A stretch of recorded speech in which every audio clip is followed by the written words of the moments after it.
Tahun 1960-an, Indonesia, Korea Selatan, dan Cina itu ada di taraf ekonomi yang kurang lebih setara. Sama-sama negara miskin dan sama-sama pendapatan per kapitanya ada di kisaran $100 setahun. Tetapi kita melihat sekarang betapa jomplangnya nasib Korea Selatan dan Cina dibandingkan dengan Indonesia. Korea Selatan sekarang sangat maju dengan industri semikonduktornya. Dan Cina bahkan tidak bisa kita hitung lagi terlalu banyak inovasi yang mereka tampilkan kepada dunia akhir-akhir ini. Sedangkan Indonesia sekarang bangga dan menampilkan kepada dunia prestasi MBG yang sebagian dikorupsi. Nah, ini tentu saja menghasilkan cukup banyak pertanyaan di benak kita. Bagaimana ceritanya negara-negara yang start di garis yang sama, tetapi justru finish di tempat yang jauh-jauh sangat berbeda. Saya ingin menggarisbawahi dua hal dalam hal ini, di mana Cina dan Korea pada waktu itu fokus pada pendidikan untuk jangka panjangnya dan fokus pada industri untuk jangka pendek dan menengahnya. Sedangkan Indonesia pada waktu itu, baik jangka pendek maupun jangka panjang itu fokus pada dua hal, yaitu pemenuhan kebutuhan pangan nasional dan yang keduanya itu adalah bagaimana cara mengeksploitasi sumber daya alam yang melimpah itu. Jadi Pak Harto itu dulu kurang lebihnya seperti itu. Kenapa harus seperti itu? Gambaran yang paling sederhana yang bisa saya bayangkan dalam konteks psikologi Pak Harto itu adalah bahwa Pak Harto itu kan latarnya adalah seorang petani atau keluarganya adalah keluarga petani. Dan sama seperti semua orang, Pak Harto juga berupaya untuk mensakralkan profesi keluarganya, yaitu petani. Jadi kalau guru biasanya ngomong ke sana ke sini, siapa kalian tanpa guru, begitu kan? Atau pengusaha ngomong ke sana ke sini. Ya bayangkan yang menghidupkan ekonomi bangsa itu adalah para pengusaha dan sebagainya gitu ya. Seseorang selalu mensakralkan profesinya. Nah, dalam hal ini juga Pak Harto itu karena latarnya adalah petani, maka beliau tuh selalu mengatakan bahwa kemajuan Indonesia, kemandirian Indonesia, ketertiban Indonesia itu standarnya adalah ketika mereka bisa memenuhi kebutuhan pangannya. Makanya dalam pidato di FAO tahun 84 atau 85 beliau itu mengatakan bahwa saya yang latarnya begini dan begitu itu berhasil untuk membuat seluruh rakyat Indonesia bisa makan. Begitu judulnya itu adalah bisa makan. Nah, kenapa juga seperti itu? Karena dalam alam pikiran Pak Harto, kalau masyarakat Indonesia bisa makan, maka mereka itu akan kenyang, akan tenang, akan tertib, dan karena itu bisa ditertibkan. Karena itu mereka tidak akan menggoyang pemerintahan, dan karena itu pemerintahan stabil. Dan karena pemerintahan stabil, maka Indonesia akan mencapai kemajuan di masa yang akan datang. Begitu. Nah, premis-premis yang berikutnya yang saya tampilkan barusan itu adalah pemikiran para militer, pemikiran orang-orang yang berkecimpung di dunia perang, di mana yang paling utama dan yang paling penting untuk kemajuan bangsa adalah stabilitas nasional, keamanan negara, dan kedaulatan ideologi, kan begitu. Nah, dua hal itulah yang akhirnya menjadi prioritas Pak Harto dalam menjalankan semua kebijakan-kebijakannya. Ingat baik-baik, satu adalah pertumbuhan ekonomi, dan yang kedua adalah stabilitas keamanan, stabilitas nasional. Itulah yang selalu ditekankan oleh Pak Harto dengan Orde Barunya. Nah, lalu bagaimana dengan bidang-bidang dan sektor-sektor yang lain? Apakah tidak diprioritaskan? Ya, sebenarnya cukup diperhatikan. Misalkan pendidikan itu cukup diperhatikan, cuman gara-gara pendidikan itu diorientasikan pada hanya ketertiban nasional, stabilitas keamanan negara, dan pertumbuhan ekonomi, maka pendidikan pun tidak menjadi ideal, tapi pendidikan itu justru diarahkan agar rakyat Indonesia itu tidak berpikir bebas, tapi rakyat Indonesia berpikir sesuai dengan doktrin-doktrin militer. Makanya kalau Baraya suka bertanya-tanya, kenapa sih anak-anak sekolah di Indonesia rambutnya harus pendek yang laki-laki, kemudian sepatunya harus hitam, kemudian seragamnya harus rapi, kan nggak ngaruh rambut gondrong dengan kecerdasan, nah, dan sebagainya gitu ya. Jawabannya adalah Pak Harto itu memperlakukan dan melihat sekolah itu sebagai sarana untuk mendisiplinkan anak dengan ala-ala militer. Karena latarnya adalah militer dan tujuannya adalah stabilitas nasional. Karena itu maka semuanya tuh harus diseragamkan, semuanya tuh harus ditertibkan, bahkan dalam simbol-simbol yang paling konkret itu tuh harus diseragamkan dan ditertibkan. Begitu. Ini tidak berbicara soal abstraksi, ini tidak berbicara soal karya, ini berbicara soal semuanya harus seragam, tertib, dan akhirnya bisa dikontrol dan dikendalikan. Sehingga kita juga bisa melihat pelajaran-pelajarannya pun adalah pelajaran-pelajaran dogma, pelajaran-pelajaran kontrol negara terhadap rakyat. Misalkan ada pelajaran P4 begitu ya. Kemudian ada pemaksaan-pemaksaan doktrin kesetiaan pada Pancasila terhadap patriotisme dan lain sebagainya. Nah, dampak berikutnya apa? Dampak berikutnya dari pendidikan yang semacam ini itu adalah orang tuh tidak terbiasa untuk berpikir. Orang tuh terbiasa untuk menghafal. Karena mereka tuh harus menghafal, mengingat, dan menerapkan aturan apa yang harus mereka lakukan. Bukan mereka berpikir bagaimana caranya untuk bisa memenuhi kebutuhan pribadi mereka. Nah, karena itu hasil didikan zaman Orde Baru itu adalah kalau ada anak yang mampu menemukan rumusnya sendiri, jawabannya pasti salah. Betapapun dia benar. Kalau si anak mampu menyanggah pendapat si guru, maka dia dianggap kurang ajar, betapapun dia betul. Kalau ada orang yang berpikir dengan nalarnya sendiri, dengan pikirannya sendiri, maka itu akan dihujat dan dicaci maki. Di Indonesia, pernyataan bagi saya, menurut saya, alam pikiran saya itu adalah sesuatu yang tabu. Karena semua orang harus menurut Profesor Anu, menurut seorang Anu, menurut Jenderal Anu. Nah, kecerdasan seseorang di Indonesia menurut versi Orde Baru adalah ketika dia bisa menghafal pendapat pemikiran dari orang yang hidup sebelum mereka. Kenapa seperti itu? Karena kalau bisa menghafal yang lalu-lalu, itu berarti tertib. Dan sudah didoktrin. Nah, kalau sudah ditertibkan, maka akan tercapai stabilitas nasional. Begitu. Jadi, misalkan ketika saya mengajarkan kepada orang-orang atau mengajak orang-orang, ayo kita berpikir skeptis, ayo kita berpikir kritis, bahkan terhadap hal-hal yang sakral sekalipun. Itu dampaknya, impactnya, saya akan dicaci maki luar biasa. Karena apa? Karena orang harus berpikir sesuai dengan yang sudah dirumuskan sebelumnya.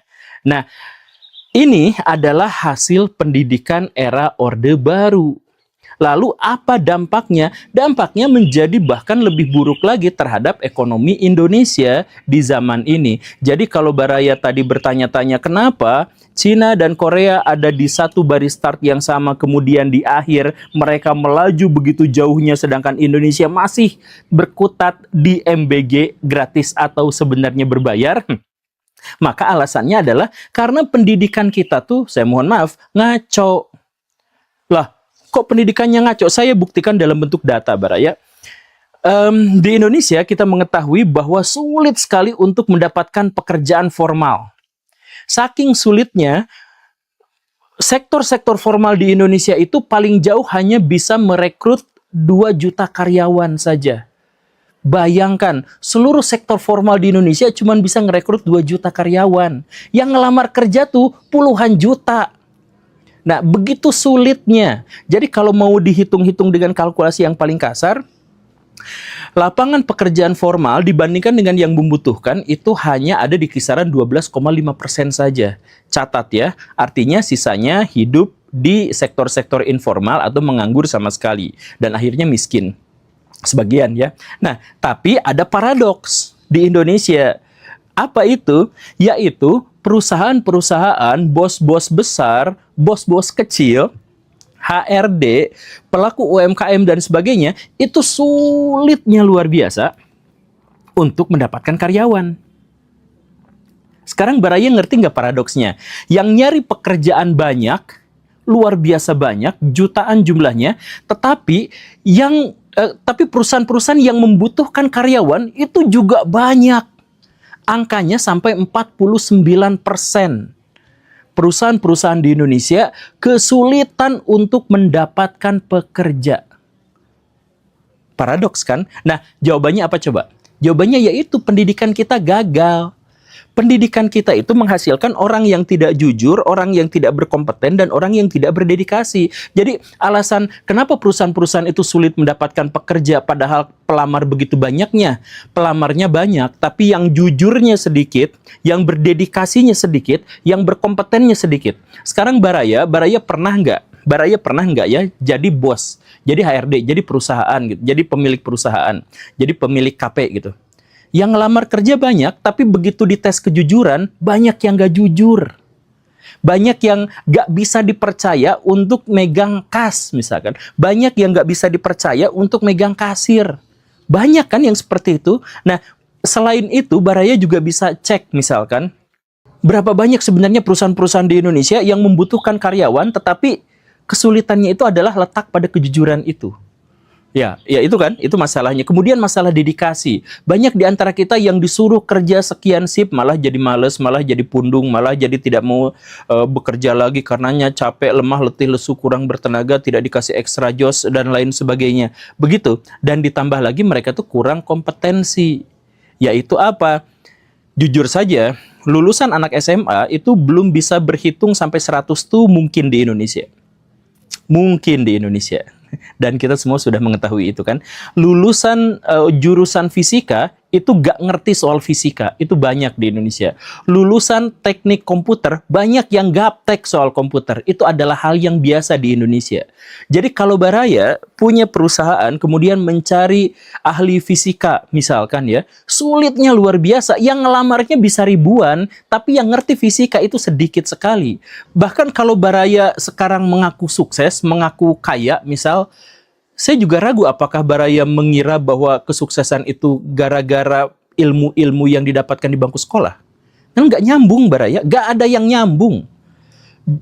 Orang-orang yang lulusan universitas yang ada dalam satu jurusan, itu peluang untuk bisa masuk ke pekerjaan yang sesuai dengan jurusannya itu hanya 7%. 13% menganggur, sisanya bekerja di sektor yang lain, atau ya angkanya sekitar segituan lah, nanti dicek lagi. Itu jadi apa maksudnya? Pendidikan kita tuh ngaco, pendidikan kita tuh nggak bener. Kenapa seperti itu? Karena di zaman Orde Baru yang paling penting itu adalah harus sesuai dengan tata aturan, harus sesuai dengan nilai-nilai yang dihafalkan, harus sesuai dengan bab-bab yang sudah diketahui dan dipelajari oleh ilmuwan sebelumnya. Kalau Baraya mendefinisikan apa yang dimaksud dengan atmosfer dan tidak ada satu pun yang sama dengan para ilmuwan ini, walaupun logika Baraya itu benar, Baraya tetap pasti akan dianggap salah. Itulah yang terjadi di Indonesia. Dan karena seperti itu, maka pendidikan itu berorientasi pada masa lalu. Karena harus mengingat apa yang dikatakan orang masa di lalu. Sedangkan anak-anak di zaman now hidup di zaman sekarang untuk kehidupan masa depan. Jadi sekarang bayangkan, anak-anak yang hidup untuk masa depan justru malah harus belajar tentang sesuatu yang ada di masa lalu. Akibatnya apa? Dia nggak belajar apa-apa. Siapapun yang mengajarkan dengan metode dan pemikiran masa lalu, dia tidak mengajarkan apa-apa. Dan siswanya tidak belajar apa-apa. Dan itu dimulai dari kecongkakan Orde Baru. Mereka berpikirnya pendidikan itu bukan jangka panjang. Mereka berpikir pendidikan itu adalah sarana mengontrol masyarakat agar patuh tunduk kepada otoritas pemerintah. Dan saya bongkar itu semua malah di blacklist. Dan seandainya kita mau mengubah itu, sebenarnya kita tuh belum terlambat, sama sekali belum terlambat sebenarnya. Tapi justru yang dilakukan oleh pemimpin-pemimpin negara ini sebaliknya. Pak Harto gagal dengan pendekatannya, diulangi dong sama menantunya. Persis sama, tapi di skala yang jauh lebih besar. Pak Harto fokusnya pangan aja dulu. Sekarang menantunya pangan aja dulu. Pak Harto mikirnya eksploitasi sumber daya alam, gas, minyak bumi, sawit, kayu. Menantunya persis sama. Kan sudah dicontohkan Cina maju, Korea maju karena pendidikan dan industri. Indonesia mundur karena fokus pada pangan dan eksploitasi sumber daya alam. Itu tuh sudah dicontohkan dalam sejarah. Lalu oleh menantunya orang yang dulu gagal, diulangi kegagalan itu dalam skala yang lebih masif dan maksa. Saya bingung itu tuh. Dan dalam sektor pendidikan, coba bayangkan, sektor pendidikan itu benar-benar dirampas, dirampok.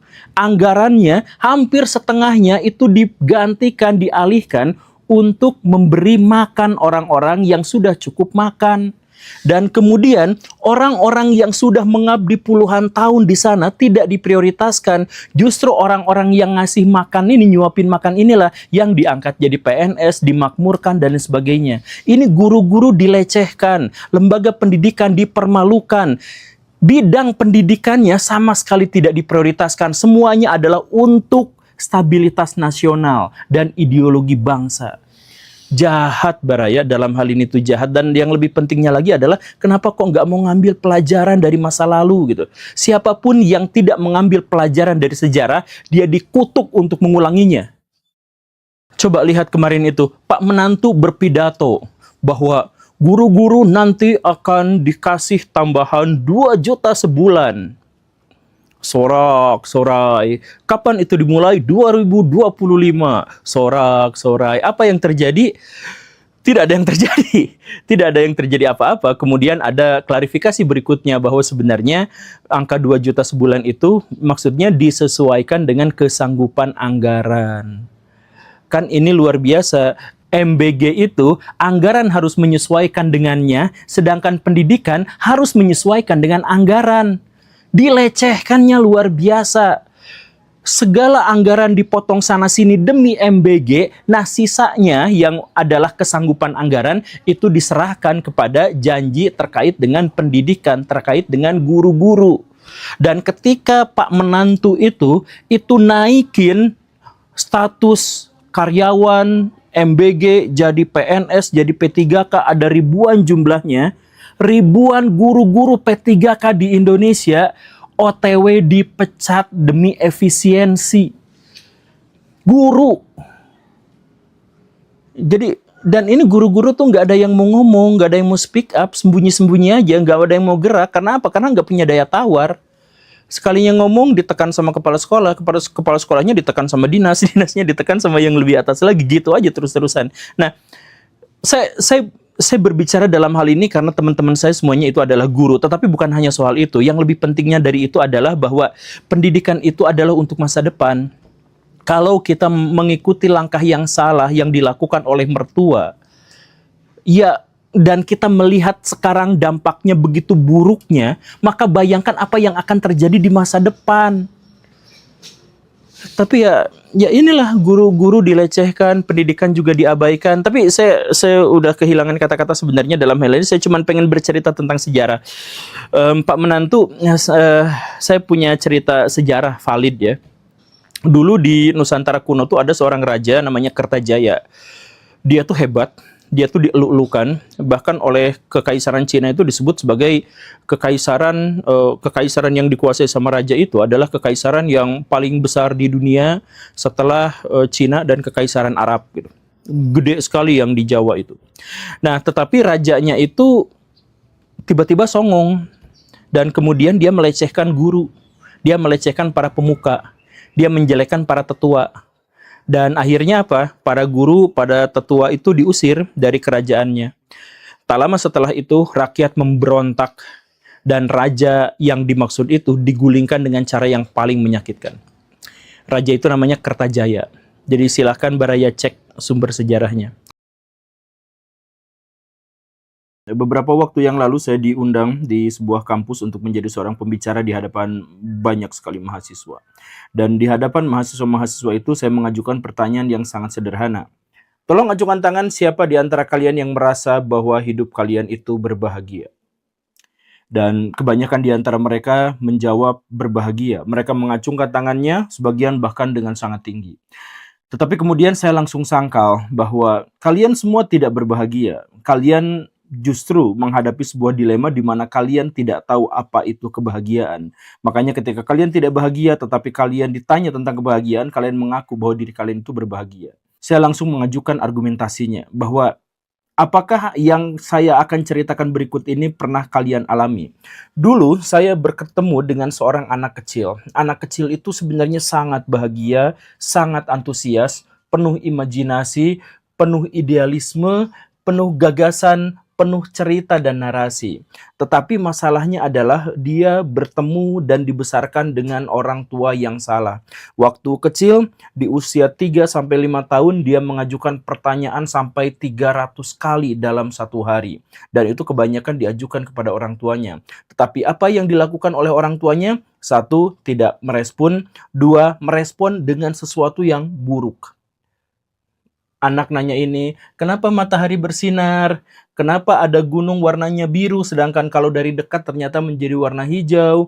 Kenapa genting rumah terbuat dari bahan-bahan yang justru berat, dan lain sebagainya. Tapi kebanyakan orang tua kita itu malas untuk menjawab itu, bahkan kadang-kadang marah ketika mendapatkan banyak pertanyaan seperti itu. Saya ngecek di Google, itu banyak sekali orang tua di Indonesia yang bertanya bagaimana menghadapi anak yang terlalu banyak bertanya. Bahkan ada di antara mereka itu yang ternyata ngerespon anak yang terlalu banyak bertanya itu sebagai anak yang hiperaktif dan kemudian diruqyah. Nah, saya ingin menjelaskan kepada Baraya bahwa proses berpikir itu dimulai dari proses tanya jawab di dalam benak kita. Proses ada informasi-informasi yang dicoba untuk dikoneksikan dalam benak kita. Nah, kalau misalkan proses tanya jawab dalam benak itu terhenti, di mana untuk bertanya saja ternyata tidak direspon dengan baik, akhirnya kebanyakan anak Indonesia malu untuk berpikir dan tidak mau untuk bertanya. Ketika dia masuk SD, dia blah-bloh, bingung ketika setiap guru mengajukan sebuah pertanyaan, adakah di sini yang mau ditanyakan? Maka anak-anak di Indonesia kebanyakan bungkam. Bukan gara-gara mereka tidak punya pertanyaan, bukan gara-gara mereka tidak ingin bertanya, tetapi justru mereka itu trauma bahwa setiap pertanyaan-pertanyaan yang mereka ajukan kepada orang tuanya, kepada orang-orang di sekitarnya, itu biasanya tidak direspon atau direspon dengan nada negatif. Dan karena itulah maka anak-anak kita jangankan untuk berprestasi, jangankan untuk berbicara, jangankan untuk speak up dan mendemonstrasikan gagasan dan keinginannya. Kebanyakan di antara mereka pasif. Nah, inilah bayangkan anak-anak di Indonesia itu banyak yang cerdas, banyak yang jenius, tapi sejak awal dia terhenti. Lalu saya berkata kepada mahasiswa-mahasiswa yang tadi itu, apakah kalian pernah mengalami hal yang semacam ini? Kebanyakan merasakan, ya, mengalami hal yang seperti itu. Dan kemudian itu soal kecerdasan, itu soal kepintaran, itu soal nalar kritis. Selanjutnya, yang dibungkam, yang dihancurkan di Indonesia itu apa? Imajinasi.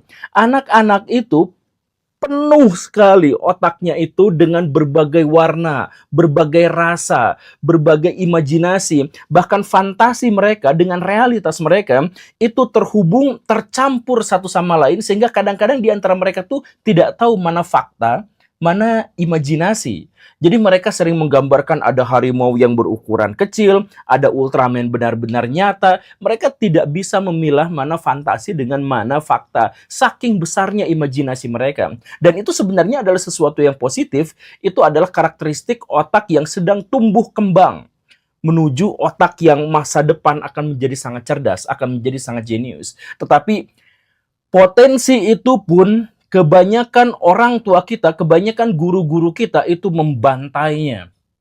Waktu kita kecil, kita senang sama main bola, kemudian kita mengidolakan atlet bola, kemudian memajang posternya. Nah, si anak yang tadi saya temukan itu, si anaknya itu punya buku tulis. Buku tulis itu secara sengaja dia pilih.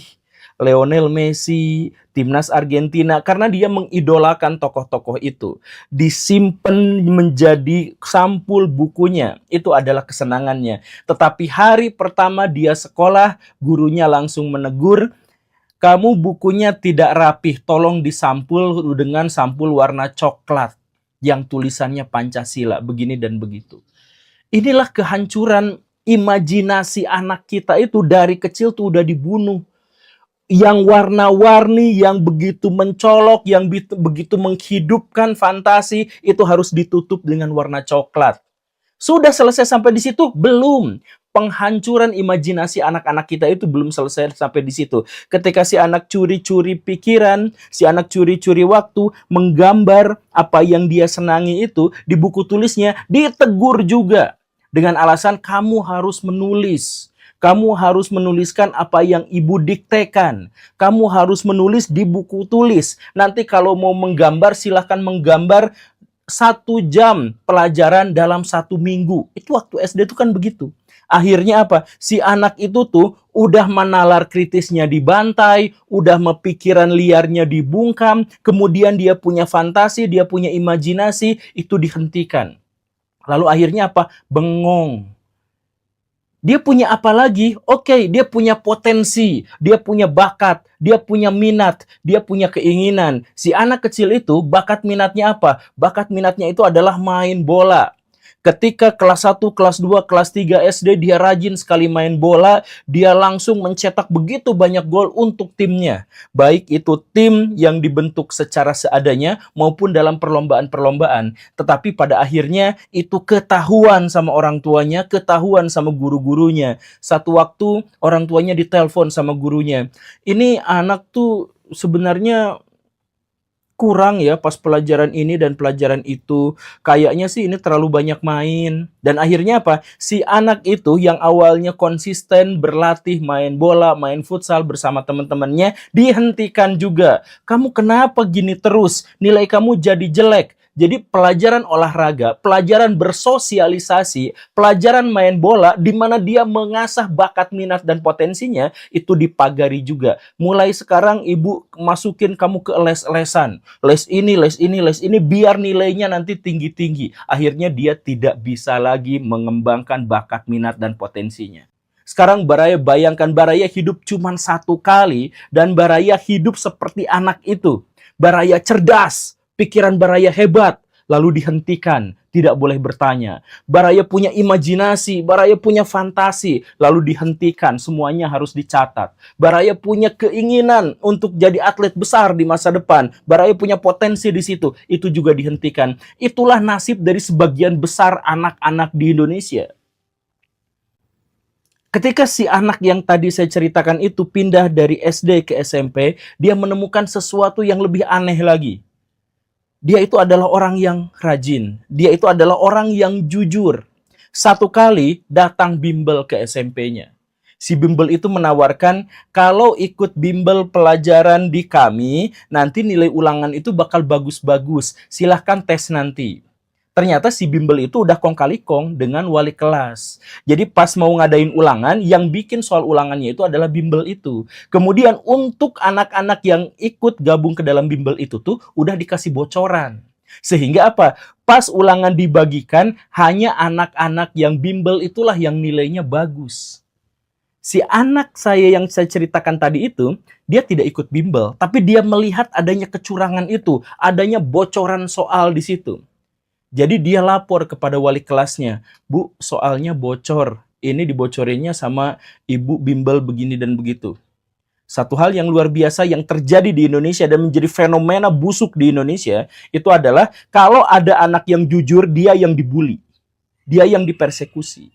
Dia ketika melaporkan kepada wali kelas, sama wali kelasnya bukan hanya diabaikan, tapi malah kamu harus tutup mulut, nggak boleh ngomong sembarangan kayak gini, kayak gitu ya. Ini demi kebaikan bersama. Begitu kata wali kelas. Dan ketika si anak itu ketahuan membocorkan oleh teman-temannya, 2 bulan dia tidak ditemanin. 2 bulan dia diancam, 2 bulan dia dimarahin. Teman-teman dekatnya menjauh. Kamu teh cepu. Kamu kenapa sih harus ngebocorin yang seperti ini? Nggak kebersamaan banget. Jadi yang tidak jujur, yang tidak punya integritas, itulah yang benar di Indonesia. Sedangkan yang jujur, Baraya pernah nggak ngalamin seperti anak yang saya ceritakan tadi itu. Ketika dia jujur, dia malah diabaikan, dia malah dipersekusi oleh teman-temannya. Tidak lagi ditemanin sampai beberapa bulan ke depan. Akhirnya dia sadar bahwa hal yang benar yang terjadi di Indonesia seharusnya adalah kemunafikan. Sebab kalau ada orang jujur, maka dia pasti akan dikucilkan oleh masyarakat. Begitu, dia mengalami hal yang seperti itu, oke lah. Tapi dia juga nggak ngerti kenapa harus nyontek juga, kenapa harus seperti itu juga. Dia lanjutkan. Setiap dia mengerjakan PR, dia datang ke kelas, teman-temannya langsung semuanya nyontek. Oke, tidak apa-apa. Tapi pas ulangan, pas dapat nilai di rapot, dia melihat teman-teman yang selama ini nyontek pada dirinya dapat nilai yang lebih besar. Kenapa? Karena bukan hanya nyontek pada dirinya, tapi nyontek sama yang lain juga. Sedangkan dirinya yang kerja keras sendirian dapat nilai justru yang jelek. Pas ulangan, dia tidak mau membagikan, tapi tetap ada orang yang maksa nyontek. Dan guru-guru di depan sana pura-pura tidak melihat. Nyontek-nyontekan terjadi di mana-mana. Akhirnya apa? Anak-anak yang jujur, anak-anak yang pintar dapat nilai yang minimum, sedangkan anak-anak yang munafik, yang dibesarkan dengan kemunafikan, itu akhirnya dapat nilai yang besar-besar. Dia belajar dari situ. Dia hidup sekali-kalinya, tetapi dia mengalami penghidupan yang seperti itu. Ketika dia masuk ke SMA, dia sudah putus harapan, dia sudah putus asa, dia sudah tidak punya apa-apa. Bakatnya sudah mati, harapannya sudah mati, fantasinya sudah mati, nalar kritisnya sudah mati. Semua potensi yang akan mengarahkan dia ke masa depan yang cerah, itu juga sudah dimatikan. Bukan oleh siapapun, tapi oleh orang yang mengaku mencintainya. Ketika si anak itu SMA, dia menemukan, disuruh sama gurunya untuk mengerjakan sebuah makalah, bikin makalah kelompok. Yang luar biasanya apa? Di kelompok itu semuanya memutuskan untuk copy paste dari internet. Dia bilang, kita harus bikin sendiri. Enggak, karena ini di internet sudah ada. Namanya aja ganti. Ininya aja ganti. Udah jadi nama kelompok kita. Dia coba untuk bikin sendiri. Dan akhirnya apa? Ketika dikumpulkan kepada guru, si guru bilang, yang penting mengumpulkan. Mau jelek, mau enggak, Bapak terima. Mau kopas, mau enggak, itu urusan nanti. Yang penting dikumpulkan. Dan pas presentasi, teman-temannya semuanya baca. Baca. Tidak ada proses berpikir sama sekali. Ngetiknya tinggal copas. Pas presentasinya tinggal baca. Di mana itu nalarnya diasah tuh di mana? Gak ada. Dan anak tadi itu berupaya sebisa mungkin presentasi tanpa teks, bikin makalah juga ngetik sendiri, tetapi nilainya lebih jelek daripada teman-teman yang lain. Dan teman-teman kelompoknya akhirnya mengolok-olok dia. Gara-gara kamu, presentasi kita jadi jelek, gara-gara kamu, nilai makalah kita juga jadi tidak bagus. Padahal tinggal copy paste aja dari situ, kenapa sih nggak mau? Begitu. Akhirnya apa? Coba Baraya bayangkan, kalau Baraya hidup di Indonesia dan mengalami apa yang dialami oleh anak yang saya ceritakan tadi itu, potensinya padahal besar, habis. Kecerdasannya besar, tapi dirusak. Idealismenya habis. Kejujurannya habis. Potensinya juga habis. Semuanya dihabisi. Semua hal yang bisa mengantarkan seseorang menuju kesuksesan, lagi-lagi saya tegaskan, dihabisi di lembaga pendidikan kita, di tempat kekeluargaan kita, di tempat lingkungan pertemanan kita. Semuanya menghabisi itu. Dan akhirnya ketika dia sudah SMA, kemudian memilih untuk kuliah, dia milih jurusan apa? Sesederhana nyari tempat kuliah yang paling bisa memberinya pekerjaan. Kuliah itu untuk ngasah otak, kuliah itu untuk meningkatkan kualitas diri. Tetapi siapa yang berpikir seperti itu di Indonesia? Di Indonesia tuh kuliah ya untuk kerja, untuk ngebabu sama korporat. Di Indonesia, kita sekolah begitu lamanya, itu hanya agar apa? Hanya agar ijazah kita itu bisa diasongkan, agar waktu kita ditentukan sama pihak lain, penghasilan kita ditentukan sama pihak lain, jadwal kerja kita ditentukan sama pihak lain, kita kerja dengan siapa juga ditentukan sama pihak lain. Kita jadi budak. Karena apa? Karena otak kita sebelumnya udah dikosongkan. Fantasi, keinginan, harapan, cita-cita, gagasan, idealisme dikosongkan semuanya, udah ngeblank, udah nggak bisa apa-apa, barulah dicekokkan bahwa kita adalah budak bagi orang lain, ditentukan sama pihak lain, kerja kita sama siapa ditentukan sama pihak lain, kita mau dapat pensiun ditentukan sama pihak lain, kita jam kerjanya berapa ditentukan sama pihak lain. Dan sebagian besar orang-orang di Indonesia itu seperti itu.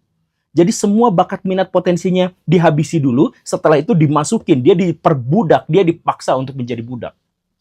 Sekarang saya nanya sama teman-teman mahasiswa saya yang tadi itu. Kalian masih ngaku bahagia sekarang? Kalian gak bahagia? Orang Indonesia itu gak bahagia. Mereka ngaku bahagia itu karena mereka gak tahu kebahagiaan itu apa. Mereka tuh nggak pernah merasakan bahwa kompetensi mereka diakui itu nggak pernah. Mereka nggak pernah ngerasain kejujuran mereka itu diakui itu nggak pernah. Mereka nggak pernah ngerasain idealisme mereka tuh diakui itu nggak pernah. Mereka nggak pernah ngerasa bahwa mereka tuh punya fantasi, punya cita-cita, punya keinginan. Dan itu tuh bisa menjadi sangat baik kalau itu diterapkan. Tapi itu tidak pernah terlaksana. Kita tuh nggak pernah merasakan bagaimana kemenangan. Kita nggak pernah ngerasain bagaimana prestasi. Kita tuh habis di situ. Nah, sekarang ngaku-ngaku jadi orang bahagia. Ya syukurlah kalau, Pak, saya ternyata tidak seperti itu. Ya syukurlah kalau seperti itu. Tapi saya tanya kepada Baraya, apakah Baraya pernah mengalami hal yang seperti itu? Saya katakan itu bukan pengalaman satu dua orang. Itu adalah fenomena yang ada di Indonesia. Jadi kalau misalkan Baraya mau sukses, mau maju, kita harus berontak, kita harus melawan pada semua sistem yang ada. Dan pada akhirnya kadang-kadang kita bakal merasakan kesendirian, kesepian, tidak punya teman. Ketika kita misalkan sudah dewasa, untuk mencapai idealisme, untuk mempertahankan wawasan, untuk mempertahankan pemikiran, itu sangat sulit. Tetapi ya itulah, mungkin hidup cuman sekali. Dan kalau kita bisa mempertahankan idealisme kita, kehidupan berikutnya yang bukan sebuah kehidupan, itu mungkin akan menjadi jauh lebih baik. Terima kasih karena sudah menyimak. Saya Guru Gembul. Assalamualaikum warahmatullahi wabarakatuh.